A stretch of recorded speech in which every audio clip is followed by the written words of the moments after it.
O Dia Internacional da Mulher no Senado. Diploma Berta Lutz será entregue para homenagear quem se destaca na defesa das mulheres. E atendimento especializado no SUS para vítimas de violência doméstica e sexual. É o que está previsto em projeto aprovado pelo plenário do Senado. Bom dia.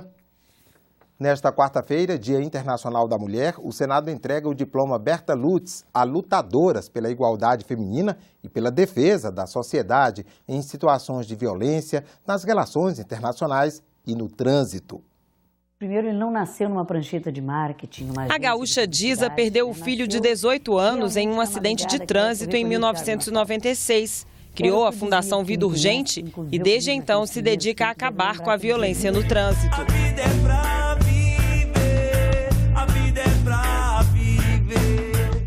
O que me moveu a criar o Vida Urgente? É que não tivessem mais Tiagos e Tiagas, como eu digo. Quando eu vejo um jovem, para mim não é um jovem, é quase que eu me sinto um pouco mãe de cada um deles mesmo. Denise, major da Polícia Militar de Salvador, comanda a Ronda Maria da Penha, que previne a violência contra a mulher na capital baiana. E é assim que eu penso que a gente pode modificar e ajudar a vida dessas pessoas.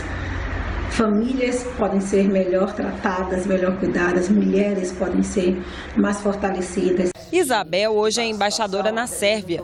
De 2010 a 2015, representou o Brasil na Etiópia. Nesse período, fez parte do grupo de mulheres embaixadoras junto à União Africana e teve o trabalho reconhecido pela ONU. Estamos convencidos de que as mulheres têm uma profunda vocação para a paz, por uma questão de segurança pessoal, física pessoal, por uma questão de segurança dos seus filhos, das suas famílias, das suas comunidades, muito forte. A lista de agraciadas também inclui a professora universitária Raimunda Luzia de Brito. Ela foi presidente do Coletivo de Mulheres Negras do Mato Grosso do Sul e acompanha as políticas públicas de saúde da mulher negra. E a quinta escolhida é a paulistana Tatiane Bernardi, jornalista e roteirista de filmes e de novelas. A premiação existe há 16 anos e já homenageou 79 pessoas. Leva o nome da deputada federal Berta Maria Júlia Lutz, uma das pioneiras do feminismo no Brasil. Sua luta pelos direitos da mulher ultrapassou as fronteiras do país. É uma forma que nós encontramos de reconhecer, ou seja, incentivar a luta de mulheres e homens contra a discriminação, mas é uma parte muito pequena ainda no meio da grande luta que nós travamos contra a subrepresentação política, contra a discriminação diária, a sobrecarga no mercado de trabalho, os salários menores, a violência que cresce. A entrega do diploma Berta Lutz será durante uma sessão solene do Congresso Nacional. A cerimônia começa às 11 da manhã. E o Senado aprovou ontem projetos que beneficiam as mulheres. Foram 4 projetos votados logo após a aprovação da medida provisória que muda as regras para a renovação das autorizações de funcionamento de rádios e TVs. A medida provisória 747 antecipa o prazo de renovação de concessões de rádio e TV. Agora o pedido pode ser feito até 1 ano antes do vencimento da concessão. Antes da MP, esse prazo era de 6 meses. Caso a outorga vença e o pedido permaneça sem resposta, o serviço será mantido até que haja decisão. Se a emissora deixar de pedir a renovação, será notificada pelo Ministério das Comunicações. E se não tomar nenhuma providência, pode perder a concessão. Ficou clara a necessidade de o poder público trabalhar para evitar a descontinuidade ou a interrupção do serviço público de radiodifusão, da mesma forma como é imperativo reduzir a precariedade e a insegurança jurídica dos processos de renovação de prazo e transferência da concessão ou permissão. Já as rádios comunitárias podem pedir a renovação da concessão até 2 meses antes do vencimento. Senadores fizeram um acordo com o presidente Michel Temer para que ele não vete esse artigo incluído pelo Congresso. De fato, a minha preocupação, senadora Lúcia Vânia, antes de Vossa Excelência começar a falar, é justamente saber do compromisso do presidente em não vetar o artigo referente às rádios comunitárias. Mas se tem estendimento à emenda de redação e elas se equiparam às rádios comerciais, nós não vemos problema nenhum em votar essa medida provisória, até porque as rádios comunitárias estão aqui, as associações estão aqui, querem que essa matéria vá a voto com essa garantia. Sobre a questão das rádios comunitárias, renovação e prazo de concessão concessão. O tratamento que está se dando às rádios comerciais será dado também às rádios comunitárias. Esse acordo permitiu que a MP fosse aprovada nesta terça-feira. E na véspera do Dia Internacional da Mulher, o Senado aprovou o projeto que inclui no SUS serviços de saúde especializados para atender mulheres e vítimas de violência doméstica. Outra proposta aprovada cria a Semana Nacional pela Não Violência contra a Mulher. Os senadores também concordaram em incluir mais 2 mulheres no livro dos Heróis da Pátria, que já tem outras 2 heroínas. Os novos nomes serão Jovita Alves Feitosa, que se disfarçou de homem para lutar como voluntária na Guerra do Paraguai, e Clara Camarão, uma das principais figuras da resistência contra as invasões holandesas no Brasil no século XVI. Aprovamos projetos que são simbólicos e importantes para as mulheres, como inscrever no livro Heróis da Pátria, Jovita e Camarões, que foram 2 bravas mulheres que guerrearam, lutando pela independência, lutando pelo seu país, pela nação brasileira, mas projetos também que tratam da violência contra a mulher, que tratam da questão da saúde. Todos os projetos aprovados nesta terça-feira no plenário só precisam da assinatura do presidente Michel Temer para virar lei. Empreendedoras e líderes de movimentos sociais vieram ao Senado debater a desigualdade entre os sexos no mundo do trabalho. Quase não há mulheres em postos de comando. E olha que elas ficam mais horas dentro das empresas. O histórico de 20 anos da Pesquisa Nacional de Amostra de Domicílios comprova a desigualdade de gênero. Enquanto para os homens a jornada média de trabalho foi de 46,1 horas por semana, no mesmo período as mulheres trabalharam 7 horas e meia a mais. Por outro lado, enquanto 90% das mulheres executavam tarefas não remuneradas em casa, apenas a metade dos homens entrevistados declarou realizar trabalhos domésticos. Durante todo o mês de março, o Senado promove uma série de debates sobre o tema igualdade no trabalho.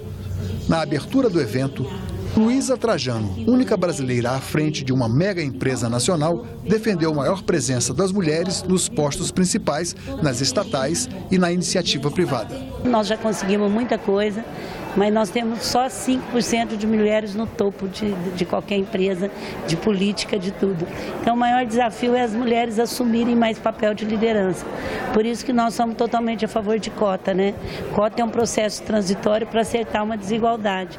A senadora Vanessa Graziotin antecipou o parecer favorável a um projeto que prevê para o ano 2022 um mínimo de 30% de mulheres nos conselhos de administração das empresas públicas e de economia mista. E as mulheres da iniciativa privada estão apoiando muito, aliás, elas já estão aqui hoje o dia inteiro conversando com os senadores e pedindo apoio a esse projeto, porque elas entendem que é uma forma também de incentivar uma presença maior das mulheres nos conselhos das empresas privadas, né?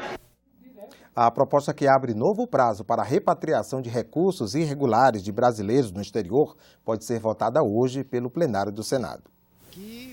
O projeto reabre prazo para que dinheiro e bens mantidos irregularmente no exterior retornem ao país, desde que o dono pague imposto e multa.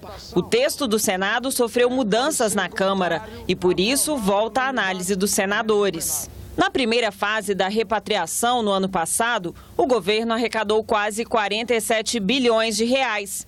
Quem regularizou bens teve que pagar 30% de imposto e multa. A nova repatriação prevê um aumento da alíquota. A proposta do Senado é 17,5% de imposto e mais 17,5% de multa. Mas os deputados alteraram esses números para 15% e 20,25%.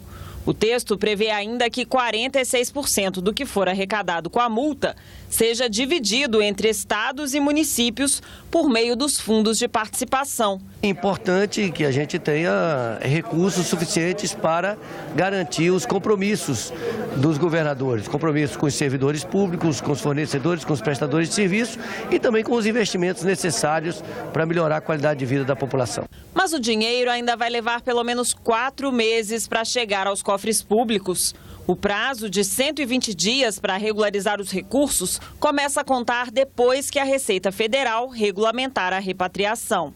O texto do Senado permitia que parentes de servidores públicos ou de políticos com mandato eletivo repatriassem recursos. No primeiro prazo para regularizar os bens aberto no ano passado, eles tinham sido impedidos. Os deputados retiraram a permissão dada pelos senadores. Esse foi o ponto mais polêmico do debate lá na Câmara. Mas como a palavra final é do Senado, o item pode voltar ao projeto. A Comissão de Constituição e Justiça tem reunião hoje às 10 horas. Na pauta de votações, a proposta de emenda à Constituição que fixa critérios para a escolha do advogado-geral da União e o projeto de lei da Câmara que obriga a criação de PROCONs nos aeroportos. A maioria dos entrevistados em enquete realizada pelo Senado Federal se mostrou favorável ao limite máximo para os salários do setor público, o chamado teto constitucional. A sondagem foi feita no fim do ano passado. 1.109 pessoas de todo o país foram ouvidas na sondagem realizada pelo Data Senado. 3 em cada 4 entrevistados são favoráveis ao teto constitucional, hoje de R$ 33.763, o valor do vencimento de um ministro do Supremo Tribunal Federal. A possibilidade de limites para a aplicação do teto foi apresentada.